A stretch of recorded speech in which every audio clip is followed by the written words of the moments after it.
헌화해 주시기 바랍니다. 다음은 고 이해찬 전 총리님을 추모하는 공연이 있겠습니다. 추모 공연은 고 이해찬 총리님의 민주화 운동을 위한 헌신, 민주정부 수립과 민주적 국민정당 건설, 그리고 한반도 평화에 기여하신 업적을 기리는 뜻에서 준비했습니다. 노래를 찾는 사람들의 노래로 소라 소라 푸르른 소라를 고인을 기억하시며 함께 하시겠습니다.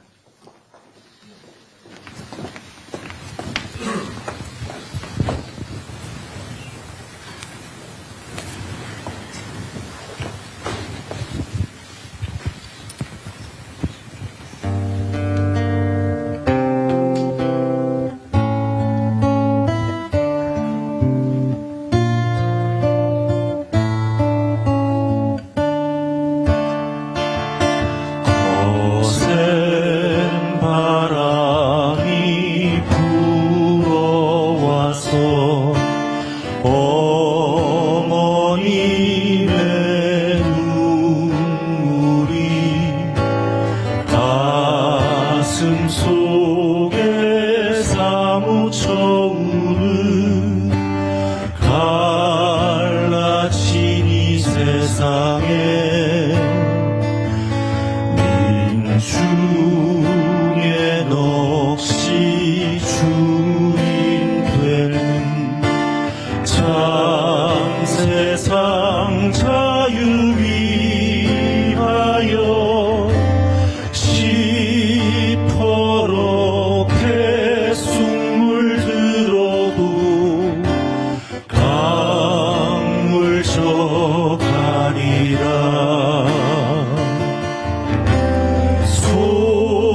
소라 소라 푸르른 소라 새바람에 떨지 마라.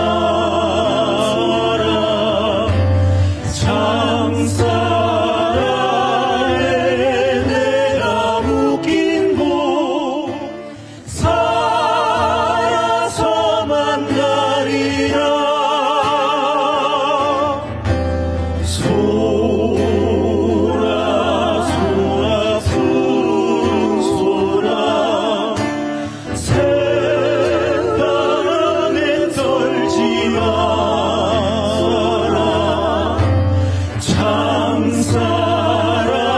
장사라에 내가 묶인 곳 살아서 만나리라.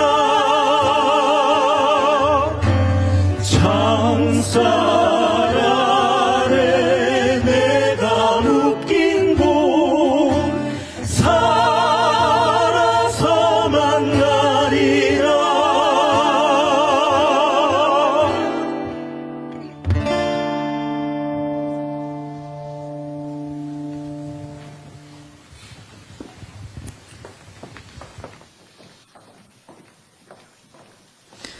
이제 고 이해찬 전 국무총리님을 영원히 보내드려야 할 시간입니다.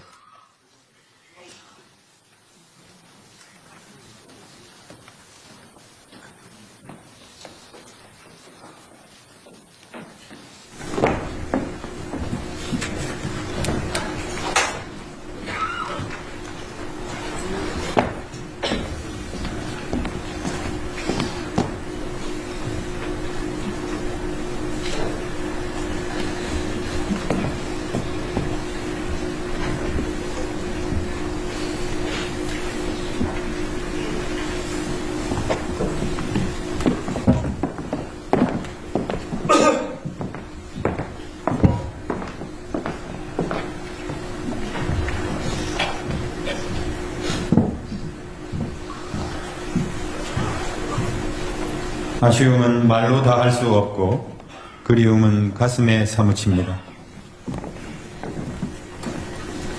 부디 무거운 짐 내려놓으시고 편히 가시길 기원합니다. 총리님의 영정이 연결식장을 나가시겠습니다. 앞으로 가!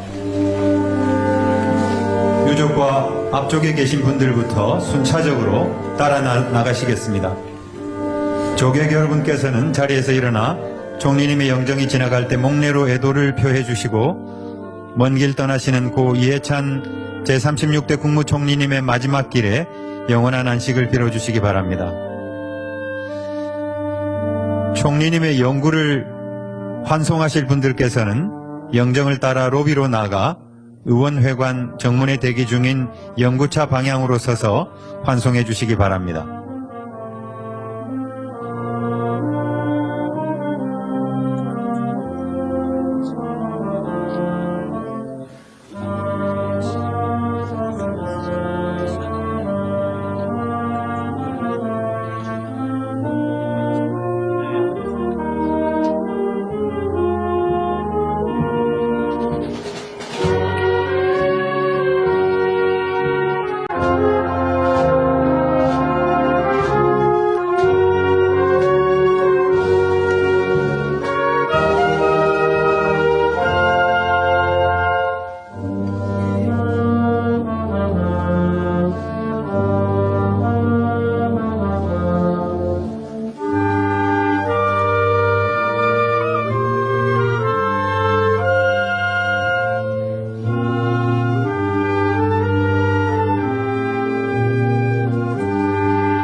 지금부터 고 이해찬 제36대 국무총리 사회장 연결식을 거행하겠습니다. 먼저 국기에 대한 경례가 있겠습니다. 모두 정면에 있는 국기를 향해 주시기 바랍니다. 국기에 대하여 경례.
바로 다음은 고인의 명복을 비는 묵념을 올리겠습니다. 일동 묵념.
바로 모두 자리에 앉아주시기 바랍니다. 다음은 장례위원회 상임집행위원장이신 조정식 대통령 비서실 정무특별보좌관이 고인의 양력을 보고하겠습니다.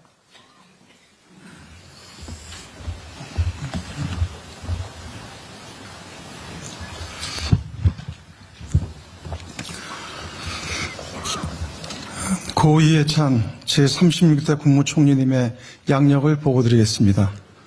고 이해찬 제36대 국무총리님은 1952년 양력 7월 10일 충청남도 청양군 청양면 벽천리에서 아버지 이인용님과 어머니 박양순님 사이에서 다섯째로 태어나셨습니다. 청양국민학교, 덕수중학교, 용산고등학교를 졸업하고 1971년 서울대학교 섬유공학과에 입학하셨으나 사회학자의 길을 걷고자 1972년 서울대학교 사회학과에 다시 입학하셨습니다. 1972년 10월 유신 이후 고향으로 내려갔다가 나라가 이 모양인데 학생들이 데모도 안 하고 다들 고향으로 내려갔느냐 라는 아버님의 질책을 듣고 반유신 학생운동에 투신하셨습니다. 1974년 민청학년 사건으로 체포되어 혹독한 고문을 당하셨으며 안양교도소와 대전교도소에서 수감 생활을 하셨습니다. 1980년 5월 김대중 내란음모 사건 군사재판 법정 최후 진술에서 박정희가 비참한 종말을 고했듯이 전두환 일당도 10년이 못 가 망할 것이다. 이것이 역사의 심판이라고 일침을 가하셨습니다. 1983년 출소 후 민주화운동 청년연합과 민주통일, 민중운동연합에서 활동하셨고 1987년 6월 항쟁 당시에는 민주화법 쟁취 국민운동본부 상황실장을 맡아 민주화 투쟁의 최전선에 서셨습니다. 1988년 평화민주당에 입당하여 제13대 총선부터 17대 총선까지 서울 관악을구 국회의원으로 5차례 당선되셨습니다. 국회 5.18 광주민주화운동 진상조사특별위원회 간사로서 전두환 정권을 단죄하겠다는 약속을 지키셨습니다. 1995년 조술 서울시장 후보 당선에 기여한 뒤 서울시 정무부시장을 역임하셨고 1997년 제15대 대선에서는 김대중 후보의 당선에 이력을 담당하여 국민의 정부 초대 교육부 장관으로 임명되셨습니다. 2000년 6월 남북정상회담 특별수행원 단장으로 방북하시어 제1차 남북정상회담의 성공적 개최에 기여하셨습니다. 2002년 제16대 대선에서는 노무현 후보 선거대책위원회 기획본부장을 맡아 제2기 민주정부 출범에 기여하셨습니다. 2004년 참여정부의 제36대 국무총리로 임명되어 책임총리로서 세종시 건설, 한미 FTA 협상 타결 등 수많은 난제를 해결하셨습니다. 이해찬 총리님은 2007년 대선 패배의 책임을 스스로에게 묻고 이듬해 제18대 총선에 불출마하셨습니다. 그리고 2008년 민주개혁 싱크탱크인 재단법인 광장을 설립하여 이사장을 맡으셨습니다. 2011년 야권 대통합을 위해 혁신과 통합의 공동대표를 맡아 민주통합당을 창당하는 데 주도적인 역할을 하셨습니다. 2012년 제19대 총선에서 초대 세종시 국회의원으로 당선된 후 2012년 6월 민주통합당 당대표로 선출되셨습니다. 2014년 사람 사는 세상 노무현재단 이사장으로 활동하시며 노무현 시민센터 설립을 추진하셨습니다. 2016년 제20대 총선에서 7선 국회의원이 되셨고 2017년 제19대 대선 문재인 후보 선거대책위원장을 맡아 제3기 민주진영 대통령을 만들어내는데 이바지하셨습니다. 2018년 8월 더불어민주당 당대표에 선출되어 당의 시스템 공천과 당원 플랫폼을 만드는 등 민주적 국민정당으로 정당 개혁을 이루어내셨습니다. 그를 바탕으로 2020년 제21대 총선에서 민주화 이후 어느 정당도 이루지 못했던 최대 의석인 180석을 확보하였습니다. 민주당 상임고문으로 지내시던 중 윤석열 정권의 무도함에 떨쳐 일어나 2024년 제22대 총선 더불어민주당 상임선거대책위원장을 맡아 야당 사상 최대 승리를 견인해 내셨습니다. 12.3 내란과 탄핵으로 치러진 2025년 조기 대선에서는 이재명 대통령 후보의 정치적 멘토로서 제4기 민주진영 대통령 탄생에 크게 이바지하셨습니다.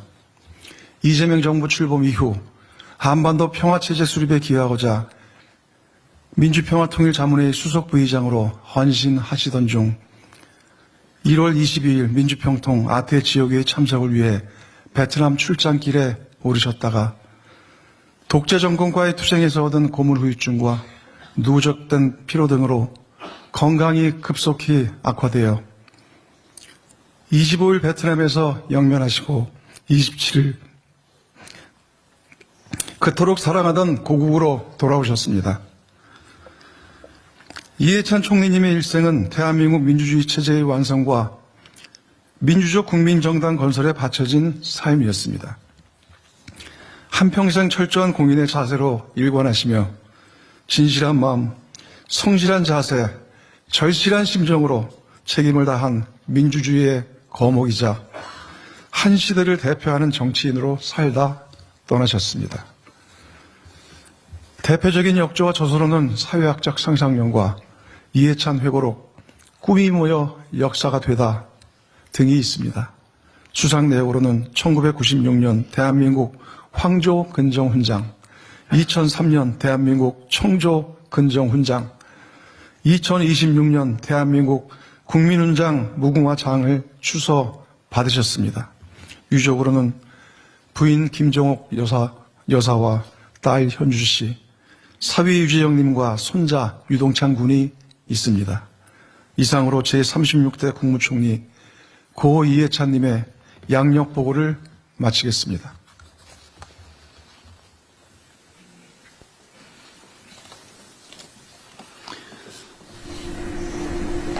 다음은 장례위원회 상임 장례위원장이신 김민석 국무총리의 조사가 있겠습니다.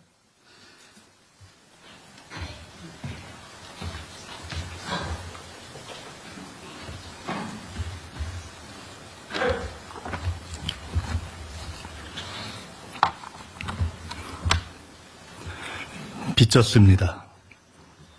민주주의도 대한민국도 고인에게 빚졌습니다. 고문과 투옥에도 민주주의를 지켰고 민주 세력의 유능함을 보여 후배들 정치 진출의 길을 냈습니다. 정책, 조직, 정무 뭐에 제일 강하세요? 제 질문에 나야 정책이지 하셨던 것이 생각납니다. 탁월한 정책 역량으로 나라와 국민을 섬겼습니다. 민주정부도 민주당도 이해찬에게 빚졌습니다. 네 번의 민주정부 모두 이해찬이 앞장서 화살을 막아내며 후보들을 지켜낸 결과였습니다. 그의 시스템 공천은 정당 정치의 진보였습니다. 10년 선배인 고인께 참 많이 배웠습니다. 최고의 선거였다 자부하신 95년 서울시장 선거부터 마지막으로 선대위원장을 맡으신 2024년 총선까지 수많은 선거를 바로 옆에서 치렀습니다. 흐름을 읽는 것, 흐름을 바꾸는 것, 다 선배님께 배웠습니다. 지난 30년 민주당의 큰 선거는 다 이해찬을 거쳤고 선배님 밑에서 선거를 치러온 것은 제게 자부심이었습니다. 돈도 협박도 안 통했습니다. 윤석열의 계엄 소식이 하도 시시해 다시 주무셨다는 기백은 당당함을 넘어 통쾌했습니다. 원칙의 힘을 지니셨습니다. 밥 먹고 술 사는 친목 정치가 아니라 공적 책임의 원칙 정치가 김대중, 노무현, 문재인, 이재명의 동지들을 모두 빈소에 모아냈습니다. 제게는 은인이셨습니다. 10년 후배의 서울시장 선대위원장을 맡아줄 만큼 아껴주셨고 10번 넘게 당의 선거를 총괄해본 제 경험의 원리였고 제 정치적 과오를 뼛속 깊이 반성케 한 가장 무서운 채찍이셨고 18년 만에 정치 복귀를 길터주신 감사한 선배셨습니다. 선대위원장과 상황실장을 각각 맡아 치른 24년 총선 직후 이게 마지막이니 이젠 자네들이 해. 몇 번이나 반복하신 그 말씀이 지난 대선에 임하는 무거운 압박이자 책임감이 되었습니다. 서거 일주일 전에 김대중 대통령께서 같은 말씀을 이해찬에게 남기셨음을 후에 알았습니다. 총리가 되고 처음 길을 여쭌 것도 선배님께였습니다. 선배님처럼 대통령을 잘 모시고 싶었습니다. 나는 판단관이지 하신 말씀도 기억합니다. 그 판단관의 시야가 이미 다음 민주정부 너머까지 향해 있던 것도 압니다. 여쭤볼 수 있어 좋았고, 혼날 수 있어 좋았고, 의지할 수 있어 좋았습니다. 여쭤볼 게 아직 많은데, 판단할 게 너무 많은데, 흔들림도 여전한데, 이제 누구에게 여쭤보고, 누구에게 판단을 구하고, 누구에게 의지해야 합니까? 빈소를 찾으신 대통령님과 김혜경 여사께서 그리도 눈물을 흘리셨습니다. 괜히 평통수석 부의장을 하시게 해서 멀리 베트남에서 공무 중에 돌아가신 데 대한 자책이셨습니다. 유해를 모신 비행기를 기다리며 생각했습니다. 왜 베트남이었을까? 한반도 평화의 마지막 소명을 불태우던 그가 분단과 전쟁을 겪은 나라, 북미회담의 아쉬움이 남은 나라 베트남에서 쓰러진 것은 운명적 상징이었습니다. 쓰러지는 순간까지 겨울 광야의 독립군처럼 싸우며 일했던 우리의 대장부어인은 그렇게 이해찬답게 우리 곁을 떠났습니다. 하여 더는 슬퍼하지 않겠습니다. 대신 그의 평생 주문을 외칩니다. 성실하고 절실하고 진실하라. 공적 책임감, 퍼블릭 마인드를 가져라. 평생 공사가 분명했던 이해찬이지만 독재와 싸워라 응원했던 선친을 자랑했고 평생 동지 아내를 사랑했고 손주를 예뻐한 딸 바보였고 무뚝뚝한 듯 속정 깊은 따스한 선배였음을 압니다. 형수님도 따님도 외롭지 않게 하겠습니다. 대한민국 제36대 국무총리, 역대 최고의 공직자, 저의 롤모델 이해찬 선배님.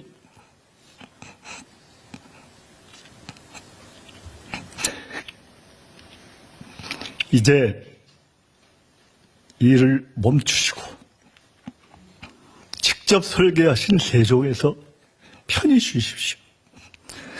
한반도 평화에 딱 남기신 숙제는 저희가 반드시 이뤄내겠습니다. 빚 많이 졌습니다. 수고하셨습니다. 국민과 함께 머리 숙여 감사드립니다.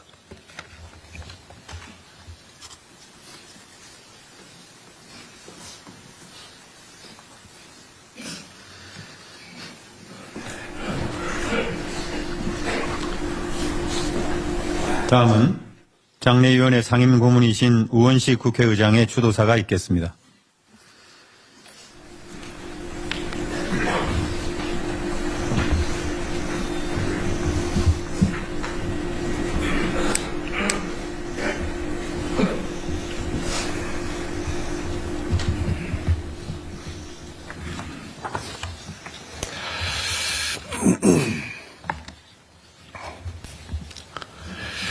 시대의 버팀목, 나의 영원한 동지 이해찬 선배님. 어찌 이리 급히 가십니까? 나라와 민족을 위해 아직 하실 일이 많은데 이렇게 갑자기 우리 곁을 떠나시니 황망한 마음이 가라앉질 않습니다. 먼 타국에서 쓰러지셨다는 소식에 가슴을 졸이면서 기적처럼 떨치고 일어나시길 간절히 기도했습니다. 평생에 걸쳐 숱한 어려운 일에서도 기적 같은 결과를 만들어내셨던 분이기에 이번에도 그러시기를 바랐습니다. 그 힘있는 눈빛과 카랑카랑한 목소리가 아직 생생한데 다시 마주칠 수 없다고 생각하니 정말 가슴이 무너집니다. 이 해찬이라는 이름은 대한민국 민주주의 역사 그 자체였습니다. 엄혹했던 유신체제와 군사정권에 맞서 민주화운동에 헌신했고 정치에 입문해서는 민주정당, 민주정부 그리고 대한민국 민주주의의 성공을 위해 모든 것을 바치셨습니다. 함께했던 많은 시간이 떠오릅니다. 1982년 춘천교도소에서 함께 수감 생활을 하던 때 몸은 가두어도 민주주의는 가둘 수 없다는 당신의 말을 앞장서 보여주셨습니다.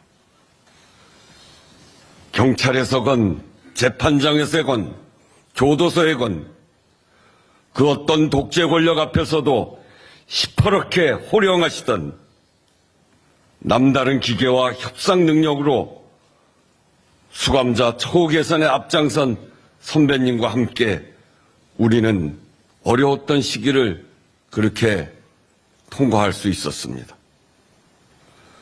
정치에 뛰어든 것도 민주화 운동의 연장선이었습니다. 김대중을 지키는 것이 민주주의를 지키는 것이다. 그렇게 말씀하시며 1988년 평민당에 입당하셨죠.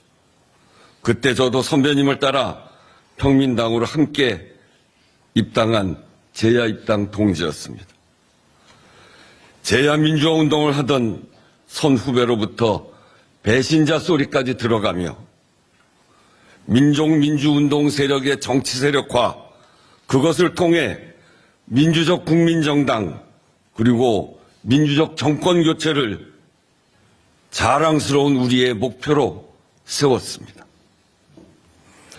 우여곡절도 있었습니다만 결국 4번의 민주정부 수립 과정에 그 맨 앞자리에서 우리의 선언인 민주적 국민정당 건설과 민주정부 수립을 실현해 나간 시대의 선도자였습니다.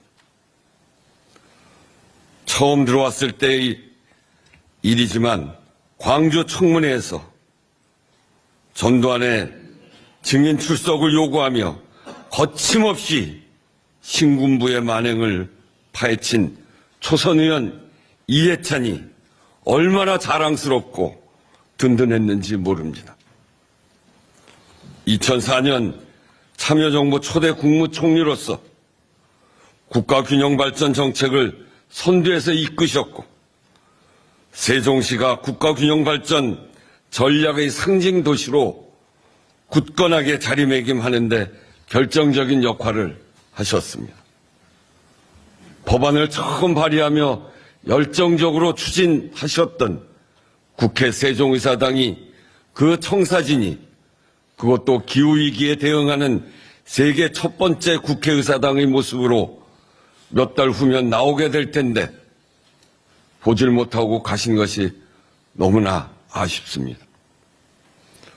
2019년 당대표 시절에는 양극화와 일자리 문제같이 절실하지만 갈등 요소가 많아 손대기 어려운 민생 과제를 사회적 대타협으로 풀어가자며 민생연석회의를 만드셨습니다.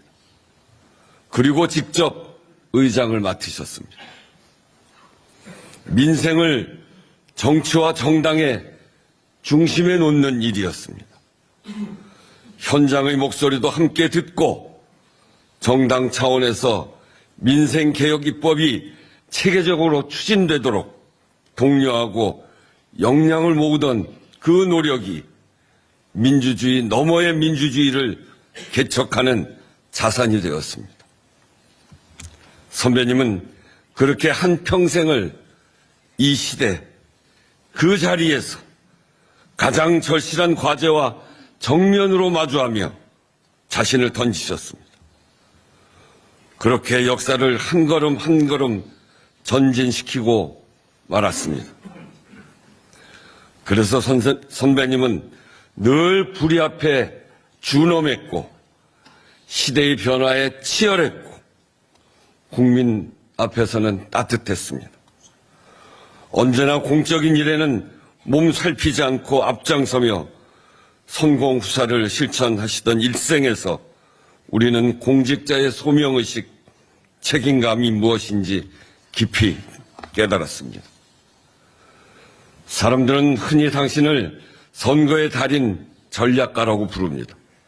그러나 우리는 또 알고 있습니다. 미스터 퍼블릭 마인드. 전략가 이해찬은 늘 말씀하시는 대로 역사에서 배운 가치를 현실에서 실현하기 위한 성실하고 철저한 노력의 다른 이름이었습니다.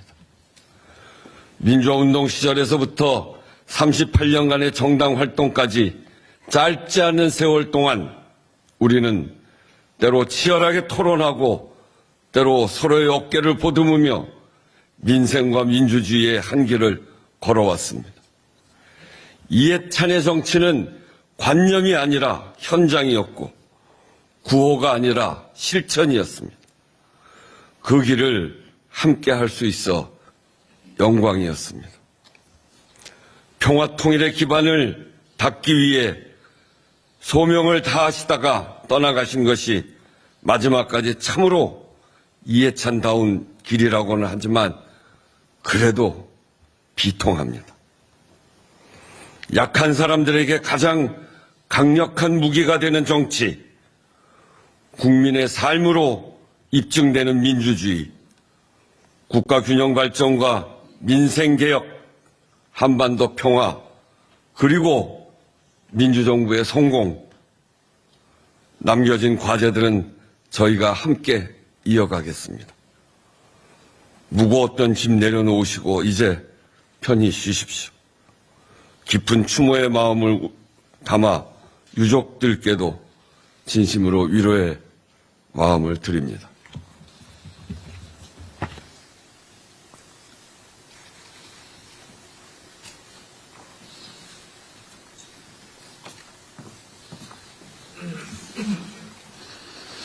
다음은 장례위원회 공동장례위원장이신 정청래 더불어민주당 대표의 추도사가 있겠습니다.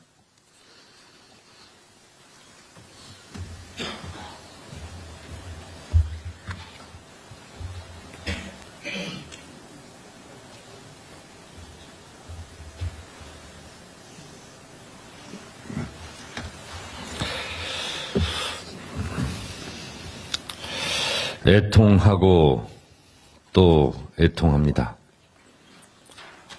대한민국 민주주의의 산 증인이자 민주당의 믿음직한 거목이셨던 이해찬 전 총리님을 이렇게 갑작스럽게 떠나 보내야만 한다는 것이 참으로 애통합니다.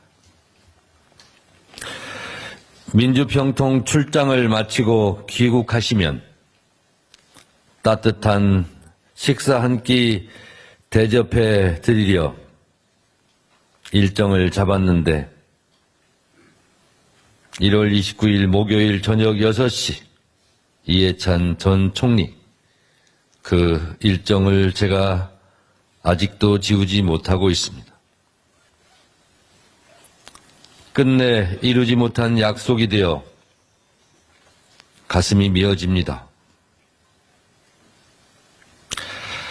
한 번만 더 뵐 수 있었다면 얼마나 좋았을까. 계속 우리의 곁을 든든하게 지켜주셨다면 얼마나 좋았을까. 벌써부터 이해찬 전 총리님의 빈자리가 크게만 느껴집니다. 그립고 또 그립습니다. 이해찬 전 총리님의 삶은 대한민국 민주주의 역사 그 자체였습니다. 민주주의가 위협받던 그 시절, 타는 목마름으로, 치떨리는 노여움으로 정의와 인권을 목놓아 부르짖어야 했던 그때 총리님께서는 엄혹한 군사 독재 정권의 서슬퍼런 탄압에 맞서 스스로 어둠을 밝히는 횃불이 되셨습니다. 모진 고문 속에 생사를 넘나드는 고난을 겪으면서도 민주주의를 향한 청년 이해찬의 기백은 단 한순간도 꺾이는 법이 없었습니다. 독재와 불의에 분연히 떨쳐 일어났던 청년 이해찬이었기에 지금의 우리는 더 존엄한 시민으로 살고 있습니다. 오늘날 대한민국 민주주의가 12.3 비상계엄 내란을 겪고도 놀라운 회복력을 보여주는 것은 이해찬 전 총리님과 같이 기꺼이 앞장서 가시밭길을 걸었던 선배들의 피땀 어린 헌신과 노고가 있었기 때문입니다. 이해찬 전 총리님은 대한민국을 민주공화국으로 이끄는 거인이셨습니다. 감사하고 또 감사합니다. 이해찬 전 총리님의 일생은 모든 발걸음이 전부 대한민국을 위한 것이었습니다. 1988년 제13대 국회에 입성한 이후로 7선의 국회의원을 지내시며 김대중 정부 교육부 장관, 노무현 정부 국무총리를 역임하셨습니다. 교육부 장관으로 기획하신 1999년 BK21 사업은 1997년 세계 과학기술 순위 28위였던 우리 고등교육의 수준을 2002년 세계 12위권에까지 급등시키며 대학 교육의 상징은 물론 과학기술계 획기적인 도약을 이끌어낸 대표적 업적이십니다. 장례식장에서 우리 사모님께서도 그것이 가장 보람 있었다고 말씀하셨습니다.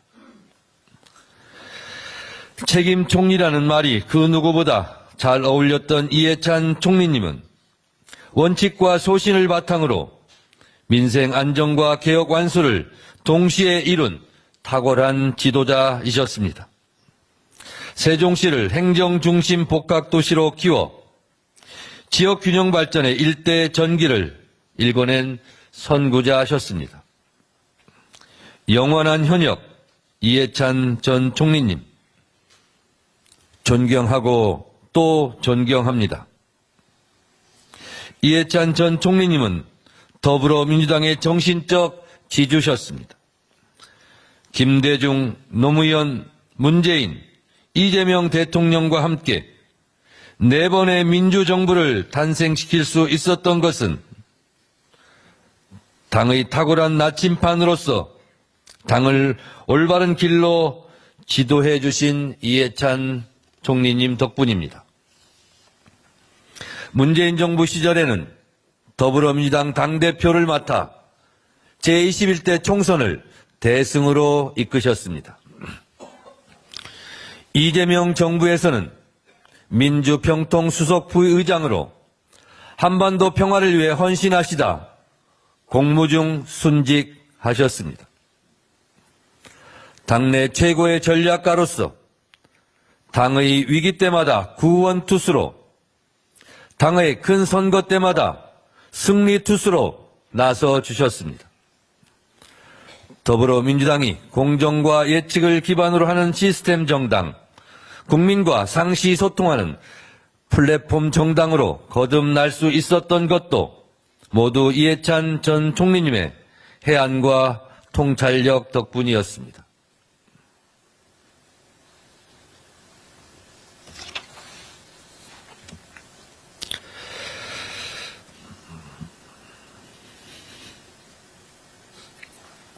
올바른 정치의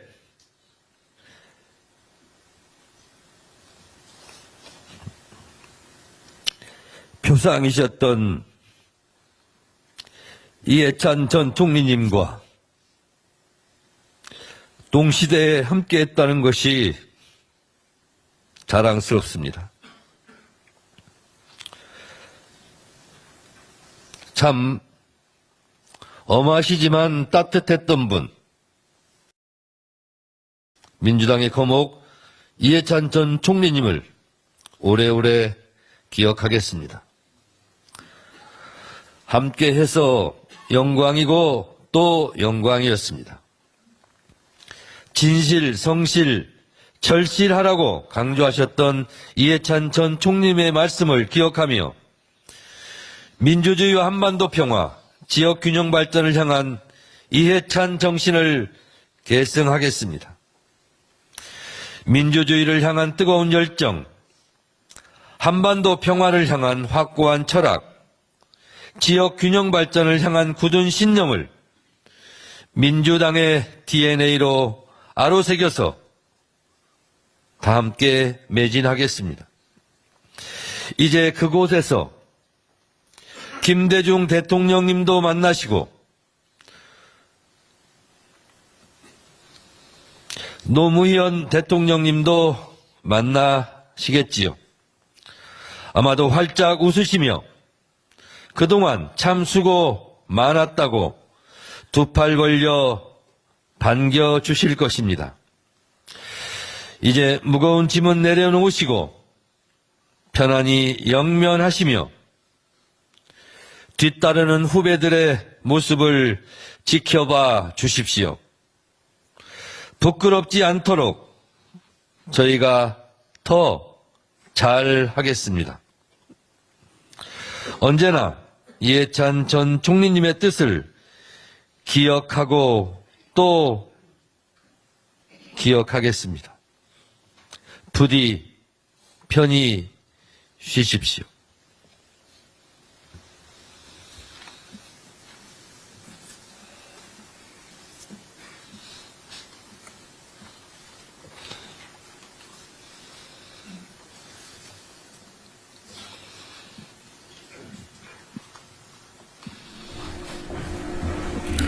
다음은 장례위원회 공동장례위원장이신 백낙청 서울대학교 명예교수의 추도사가 있겠습니다.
이해찬 전 총리의 급서라는 비벌을 들었을 때만 해도 제가 그의 연결식에서 추도문을 읽으리라는 원은 예상하지 못했습니다.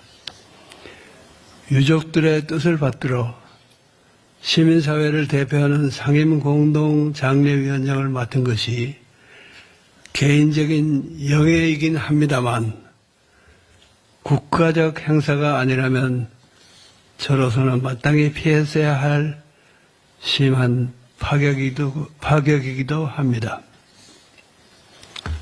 고인을 국가가 예우해서 떠나보내는 일은 너무나 당연합니다.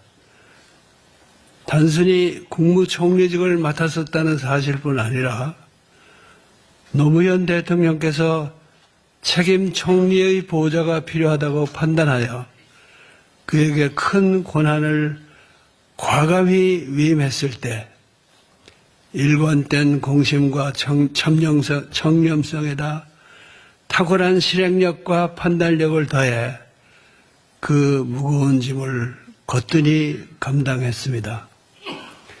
정치인으로서 당에서 온갖 중책을 두루마투면서도 민주주의에 대한 헌신과 선당 후사로 일관했습니다. 그를 보내는 일이 안타깝고 슬픕니다만 1년 전만 해도 불가능했을 국가적 예우가 이루어지는 오늘 만들기까지 그가 얼마나 큰 역할을 했는지 새삼 되새기게 됩니다. 민주주의를 위한 고인의 헌신은 그가 정치인이 되고 공직자가 되기 훨씬 전 대학생 시절에 시작되었습니다. 그는 대학에 들어간 첫 해에 유신체제 선포를 당한 세대였습니다. 반유신 투쟁으로 그는 수많은 고초를 겪었지만 그의 공심과 불굴의 투지에는 흔들림이 없었죠. 저와 고인이 처음 만난 것은 그가 민청학년 사건으로 먼저 제적되고 뒤이어 저도 민주회복 국민선언 참여로 파면된 뒤였습니다. 이듬해 1975년에 동아일보와 조선일보의 대량 해직 사태가 발생했는데 동아투의 소속의 몇 사람이 번역실을 차리고 생계를 꾸려가게 되었습니다. 해직 교수인 제가 그들에게 영어 강의를 해주겠다고 제안했는데 후학 동지들에게 일종의 재능 기부가 되고 단조로운 번역 작업을 하는 그들이나 저 자신에게도 감정을 윤택하게 해주리라는 기대가 있었던 거죠. 고인은 그때 해직 기자들이 번역에 동참할 군번이 아니었지만 선배들 뒷바라지를 해주면서 어깨너머로 강의를 듣곤 했습니다. 영어 훈장으로서 제가 곧 알아차린 것은 그의 영어 실력이 전업 번역자로 나선 선배들보다 조금 더 못하지 않다는 사실이었습니다. 이런 말을 하는 것은 고인의 빼어난 재능을 새삼 강조하려는 것이 아닙니다. 우리 사회에서 좋은 학력과 뛰어난 두뇌를 가진 사람들이 그런 귀한 자산을 결국은 사익 추구에 쓰고 마는 일이 너무나 흔한데 반해 고인은 자기 희생을 감수하면서 공익 정신으로 초지일관했다는 점을 기억하고자 하는 것입니다. 그 점이 저 같은 사람에게도 감동을 주었고 후진들에게는 사표가 되었습니다. 첫 만남 이후로도 이어진 겹겹의 인연을 여기서 되뇌지는 않겠습니다. 우리가 만나는 자리에 때로 부인 김정옥 여사가 동석하기도 했는데 그런 자리를 저는 유난히 따뜻하게 기억합니다. 몇 해 전 이해찬 회고록의 출간을 앞두고도 두 분이 함께 찾아오셨죠. 뒷표지에 넣을 추천사를 부탁하는 것이었습니다. 물론 기꺼이 응낙했습니다. 추천에 그래서 저는 고인이 정계에 들어간 이후로도 우리의 좋은 인연이 지속되었지만 관심의 초점이 조금씩 달라졌다는 이야기도 덧붙였습니다. 그 부분을 인용하면 이렇습니다. 그는 입법부와 정당의 여러 요직, 장관과 국무총리 등 고위공직을 두루 거치면서 격동의 현대사 한복판에서 활약했다. 나와는 활동 영역이 많이 달라진 시절이고 자연스럽게 우리의 관심사도 반독재 투쟁 시절만큼 일치하지는 않았다. 쉽게 말해 현실 정치와 국정 운영의